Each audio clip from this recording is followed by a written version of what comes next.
Okay, so this is where it's all starting to come together and get really quite exciting.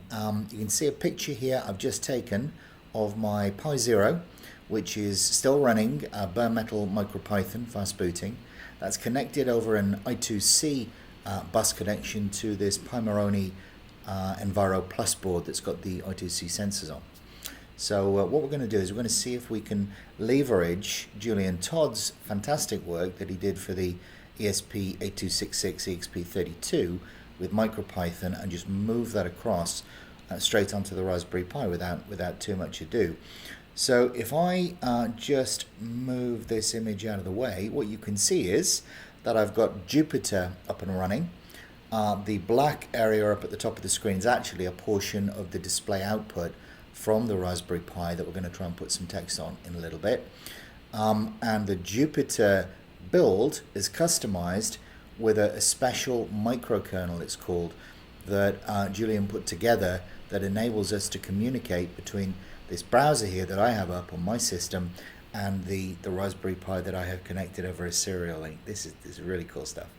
So okay, so if I go to my copy of that browser here, would you see? Okay, so that's working. First thing we need to do is he's got a command here called serial connect, and we run that up, and what that does is it connects out, has a little chat with the connected MicroPython running on that Pi Zero over the serial link. You can see that it tells us that's all worked okay. Fantastic. Next, let's do a little bit of a hello world to see if everything's okay. It is. Now, what happened was that line, print hello MicroPython Pi world, was sent over the serial link to the Pi, running on the Pi in MicroPython, and the output was captured, sent back, and is now displaying in Jupyter in this notebook on my browser. I mean, wow, mind blown. How fantastic is that? So let's do something a little bit more complicated now.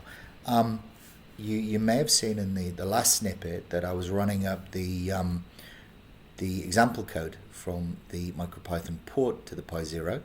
And what we'll do here is, if we just run a snippet of that now, we import GPU support, set up a little frame buffer that we can display stuff on, we clear down that to black, and we print a couple of lines of text.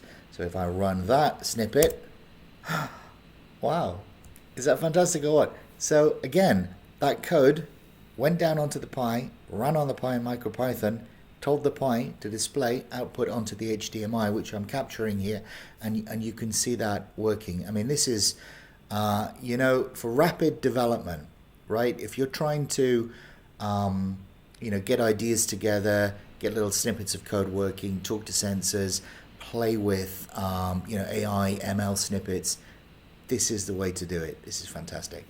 So let's move on.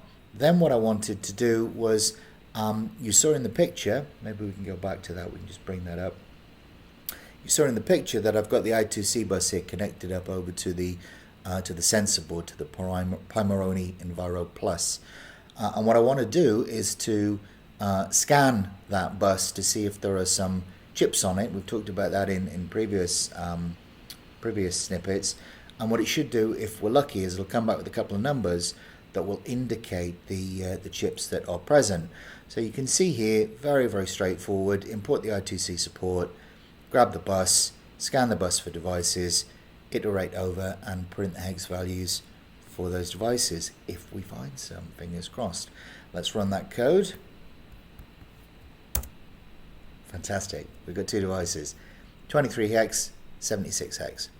Now, you can go and look that stuff up. You can find the data sheets. You can look at the Enviro Plus data sheet. But basically, what we know is that on the 76 chip, that's a BME 280 or some variant of that, which is doing our temperature, pressure, and humidity sensing on the Enviro Plus. Now, the reason I'm using MicroPython here is because I'm lazy and I don't want to have to rewrite a load of device drivers to talk to little sensors to get the kind of information that I want to get. And luckily for me, Julian, being rather fantastic, has already written a load of bare metal Python drivers for I2C sensors, and that includes the BME 280, lots of other ones he's got in his sensor kennel, he calls it, on GitHub. Go take a look. Amazing work. So what I've done is I've just stolen that, and well, not stolen, obviously borrowed. I've borrowed that, and I've taken his BME 280 code and his reading code, and I've just banged that into a snippet here in our Jupyter notebook. I won't go through all that. I don't know what it does, to be honest. Do that at your leisure. Down at the bottom, all we're doing again is grabbing the bus, initializing the chip, reading the temperature, pressure, humidity triple from that chip, and then we're going to print those out. That will come back and display, hopefully, just underneath our box. Isn't that amazing? So we're passing the temperature there, the pressure, and the humidity. And the humidity seems quite high. I don't know, but I'm made up. This is absolutely fantastic. And then last but not least, la pièce de la résistance. We'll take that frame buffer initialization code. We'll print some stuff. We'll loop over reading those sensor readings, and we'll just leave that running, outputting to the screen. So let's see if we can do that. Takes a little while. Oh, I don't think I've run it. That might be the problem. Look at that. Isn't that great? So we've written a load of snippets of code in Python in real time in Jupyter Notebook. They get executed down on the target board on the Pi 0 running MicroPython.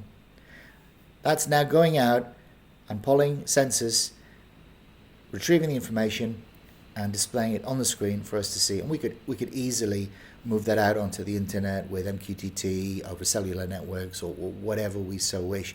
But you can just see how easy this stuff can be if you use the right tools in the right way.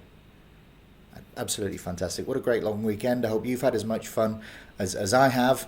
And, I hope to see and speak with you soon. Good night. Goodbye.